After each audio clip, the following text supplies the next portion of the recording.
How far can you take an Expedition? Today on AYL TV, Brett, Curt, and Jake will show you what they've done to a Polaris Xpedition. Then, Reece tells the story of DWR solving a housing shortage for Osprey. And Scott Phillips joins up with his friends at Bohr to cure cabin fever.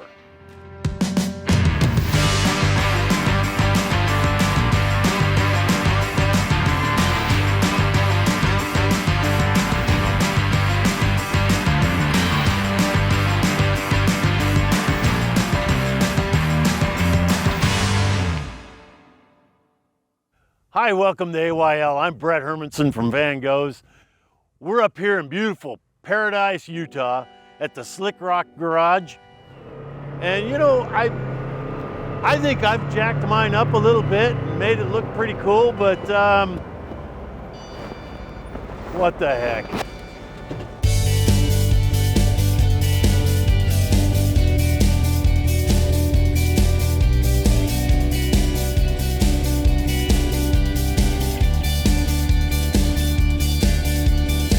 We got Curt and Jake.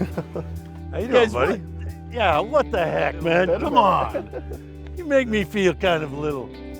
Oh, you know. well, size is really relative, buddy. You know what I mean? From what we hear. Yeah. What do they say? Some say we're compensating.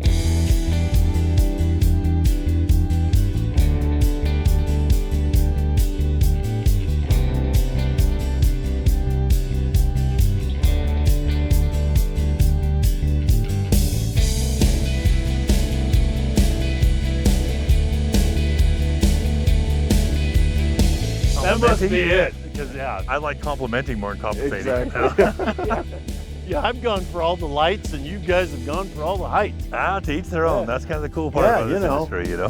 So we've all had a bunch of seat time. Let's talk about it. Yeah, we. Well, I think before we get into that, last time we went riding together, you brought a whole bunch of snacks. Is history repeating ourselves? Because I like to be fed. Oh yeah, it's back there. All right, then we can ride together, you know? I've got all kinds of stuff back there. We don't need to tell everything we got back there, but yeah, we got it. Perfect, I like it. How many miles you got on your machine now? I got about 3,500 miles on mine. Yeah, I'm probably 25, 27, somewhere in there. Yeah, we've been out in where it's really hot, where it's really cold. That's the beauty of these things. The heat, the air conditioning, go out in any weather, anytime. Here we are in December, there's snow on the mountains. We're gonna be in the snow in a minute. Yeah, we're heading up there. You know, climate control is kind of everything with this. If you had to isolate the thing that I like the most about Expeditions, it's undoubtedly the comfort of that. The closed cab and all the comfort. Yeah. And if you go out with friends, the dust.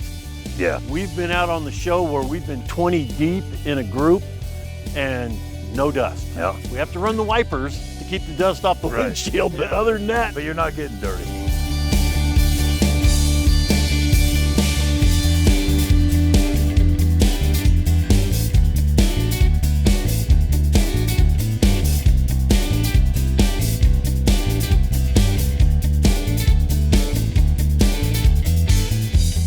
Ride really nice. I'm impressed with the ride of them. Right.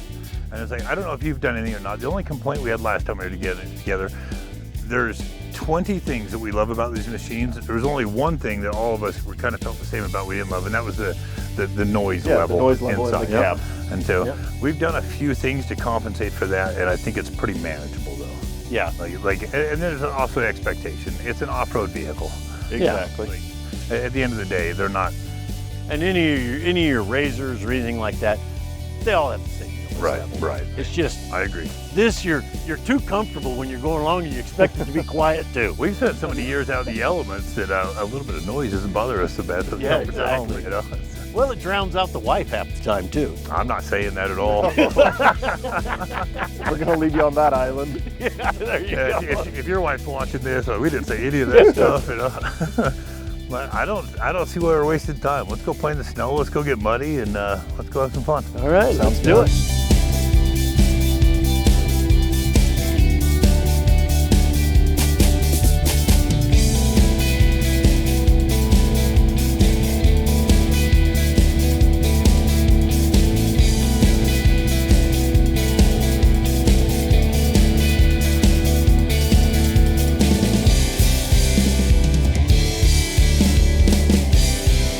We've had the pleasure of being able to cruise around here at Porcupine Dam for the day. It has been fantastic. We're going to continue down the road, and while we do that, you guys check out this first story.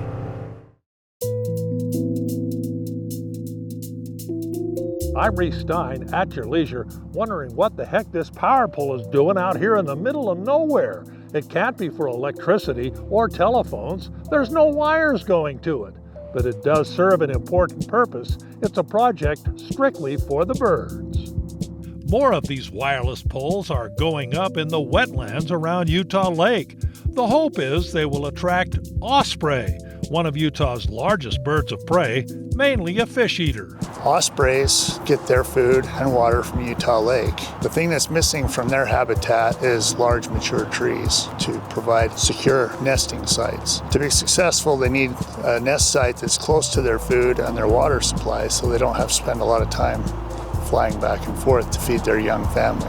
With help from Provo City Power, the Utah Wildlife Agency is erecting these poles with platforms on top as nesting tree stand-ins. The power company has an interest in keeping the birds away from their equipment. Ospreys adapt well to life around humans, sometimes too well, and they're drawn to electrical power lines, the big power poles. They're attractive to osprey. We realized that it looked like some of the ospreys were grabbing some of the twine and wire and stuff from the farms on the north side of Lakeview Parkway and dragging them to their nests on the south side and dropping some of that material on our lines and was causing outages. And so we got a hold of Dave with the Division of Wildlife Resources and said, hey, is there something we could do to potentially maybe move that nest so it might prevent these outages in the future?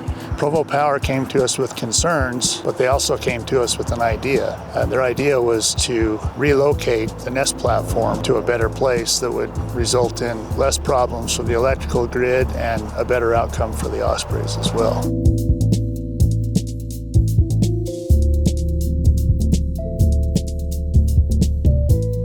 Osprey numbers crashed in the 1960s because of DDT contamination.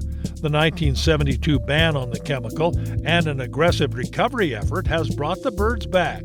These artificial nest sites really help, and winter is the perfect time to erect the towers. And so once the osprey had completed raising their families and migrated south for the winter, that was our window of opportunity to come in here and relocate the nest and install new platforms to ensure safety for the ospreys in the future.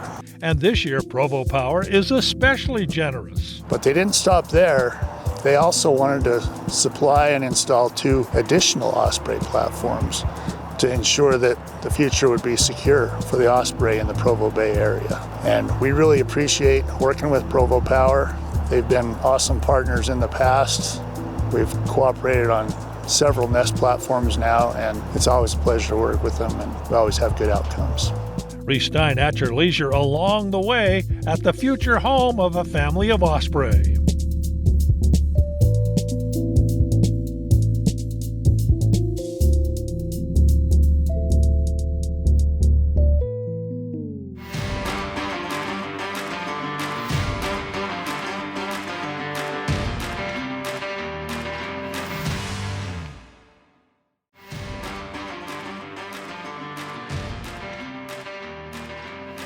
Welcome back to AYL. We're here in the SlikRok garage. As you can see, we've all gone different directions on our vehicles, and you guys can tell us all about what you've done. Yeah, well, first off, one of the coolest things about the UTV industry is literally the sky is the limit with the amount of aftermarket support available for all these machines.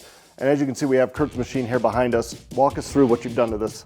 So Jake and I's machines look very similar, but they're actually quite different. There's some components we did that were kind of the same, but obviously we portal everything. We're portal guys. I think anybody who follows us knows that. When you add portals on there, you get a gear reduction, so you can run a bigger size tire without affecting the performance of the machine. You also essentially get a long travel kit because it's 4 inches wider per side, so 8 inches total. You did 15% portals in yours with 35s. I went with a 30% and 37s.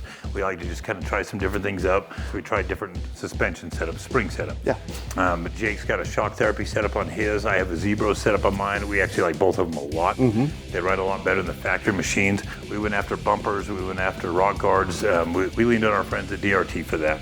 DRT makes some of the most stylish stuff out there. It's super cool and it complements these machines really well. And then if we flip around to the inside of it, we like comfort. And so we both did Simpson seats in them. They're heated, they're super comfortable, they're nice, they have a little better feel than the factory seats do. Yes. This one we went with a Viper gated shifter in it. The cool thing about a gated shifter is you don't miss gears in them. When you want to grab reverse real quick or you want to grab drive, it's just easy to locate, plus they're stylish as can be. They're super good looking. If there is a complaint we've had about the Xpeditions, there's only one. They're a little bit loud inside when you breach that 35, 40 mile an hour area. Jake went through and did a whole sound deadening kit and a carpet kit in his. I did a little foam in mine, which helped a little bit. Jake's is a lot better than mine. I'll probably have to do that in the future, but that's 8 hours of your life you don't get back. So, Polaris did come out with a different weight setup on their clutches, so that ran the RPMs down a little bit, and thus the sound. And we should probably talk about that real quick. And Polaris does have a recall on those. If you have one of these, you can take it in. They put different weights on them. It tones the RPM down a little. We thought it was going to affect the performance. It did not at all. Yeah, not at all. So if you own one of these, call your Polaris dealer. If there's a recall out for it, we recommend doing it. It is a little bit quieter. I don't notice any difference in performance. Yeah, it was a great upgrade on those. Yeah. Well, enough shop time. How about we take these things out onto the trail?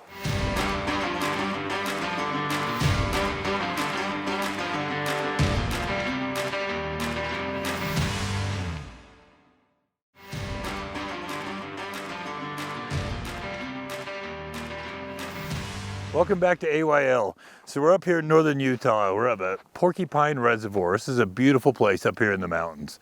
So we've rode up here. We've all been here once before, about a year ago together. Yeah, that's the only time I've been up here is that one time a year ago. It's a beautiful place. Jake and I spend a lot of time up here. We come up here and we run dogs up here. We paddleboard up here, fish up here. It's a very enjoyable place. It's a neat place. It's really nice. I like it.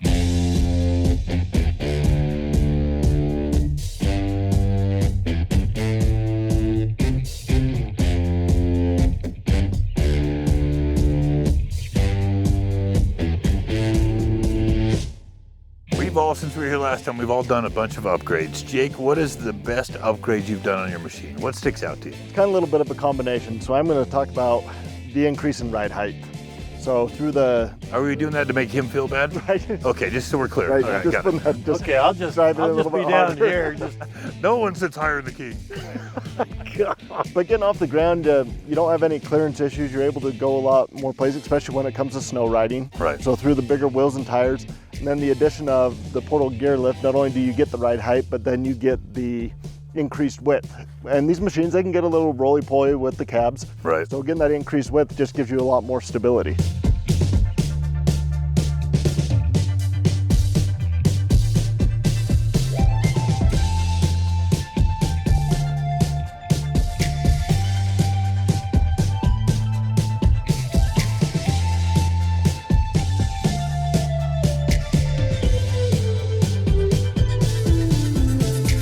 How about you? What is your favorite upgrade you've done? One of mine, and it sounds simple, I love these little fender flares. And you're gonna see this a little later when these guys got mud all over them, and I don't.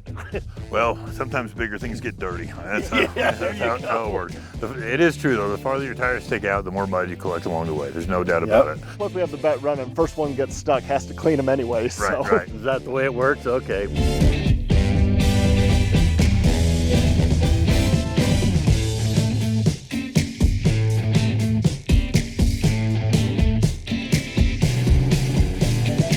So what's your second favorite upgrade you've done? I am into lights. I like light, a lot of lights. I have the big light up here.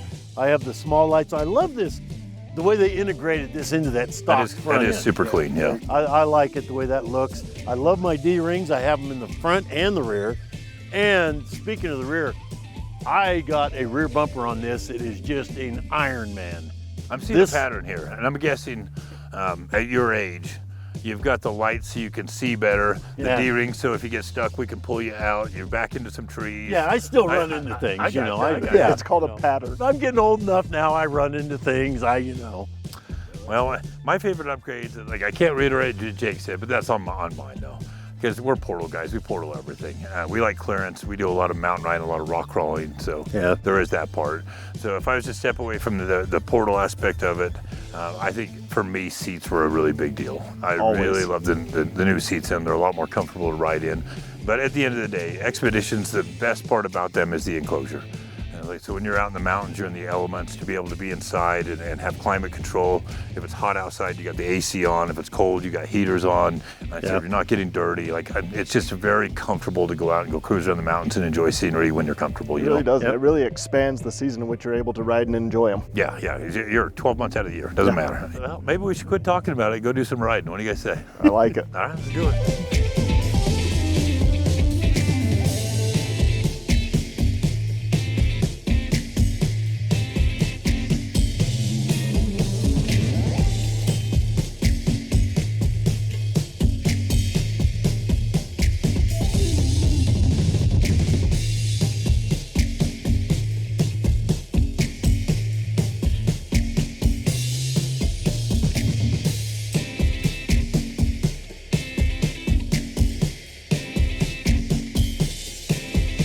It's been a blast up here with Curt and Jake.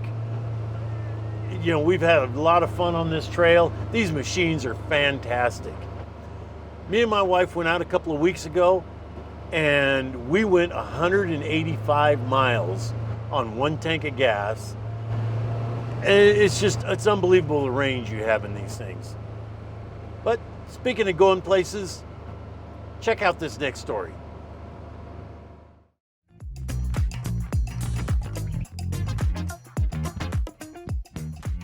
Hey, I'm Scott Phillips, and today we're doing a snow run with the Backcountry Off-Road Adventure Rally, otherwise known as BOAR. Snow's been a little bit light, though. It's been much more icy than snowy, but we've enjoyed it. It's always fun to get out. A lot of times people think of four-wheeling as a summertime activity, but we love getting out year-round and enjoying the outdoors all the time. Well, it's getting out in the outdoors and enjoying nature for what it has to offer, and being out with like-minded individuals, and that's just the whole beauty of it.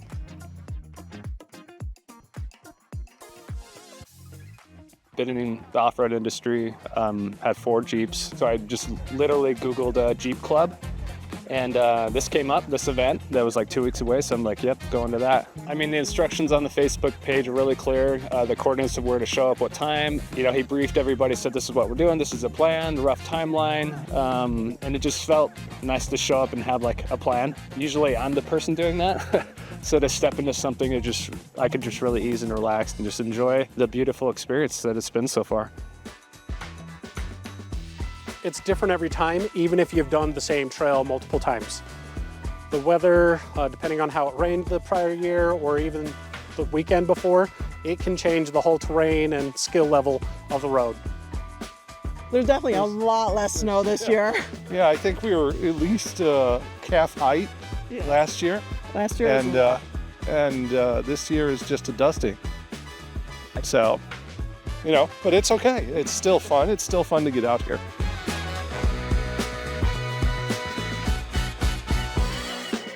I really appreciate clubs like BOAR that do such a good job building relationships with BLM and Forest Service. They do a really good job of educating people on how to be respectful of the land and the tread lightly principles and just how to off-road and four-wheel appropriately and responsibly.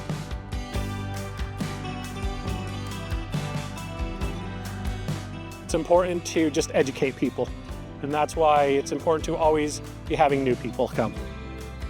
We get to teach them right from the start. So when they're first learning, we get to teach them about, staying the trail, picking up the trash, packing out what you take in, things like waiting and for the person behind you when you make a turn, like all the things, the unspoken rules really of off-roading that really get ignored. It's really important for us to respect the land and to be responsible in our off-road activities so that we can preserve the trails and the access that we have for future generations. I want to make sure that the places that I grew up enjoying as a kid are places that my kids can take their children to and share those same areas and have established that family history.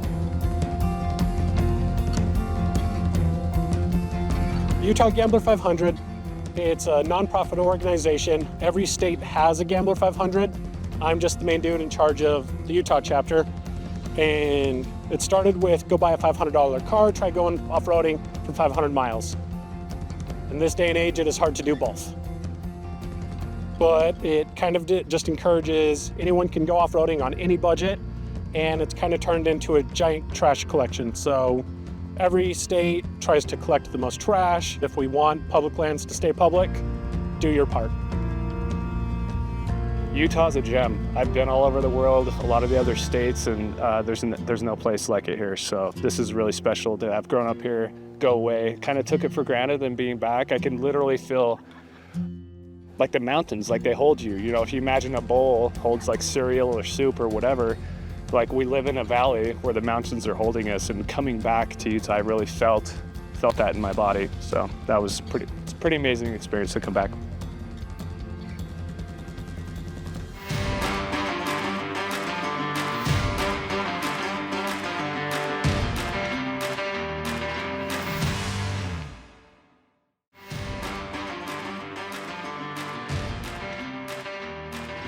We have had a great time today cruising around in these Xpeditions. If you guys have any questions about Xpeditions, you can hit us up at SlikRokProductions.com. Make sure you check out next week's show. It looks like a great one. Next week, Skylar and Heather Dykstra are taking their Dirty Adventure crew out for a great ride in Nevada at the Nelson Loop. Then it's off to the American Fork 2Next as we get an in-depth look at this loaded Chevy Colorado ZR2 and how the guys at their shop were able to quickly and easily save their fellow off-roader on some big-time expenses. Finally, how does Scott Phillips and some of his friends ring in the new year?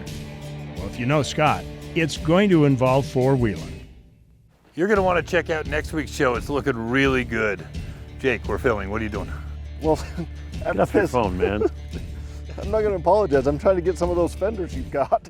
Oh, okay. You got a little more dirty than everybody else did? Yeah. If you don't have these, you end up like that. Huh. I guess with old man comes wisdom. Yeah, there you go. I guess I'll finish that purchase here in a minute. I'm a little more practical than some, you know. Well, I think in conclusion, this is a review on the Xpedition.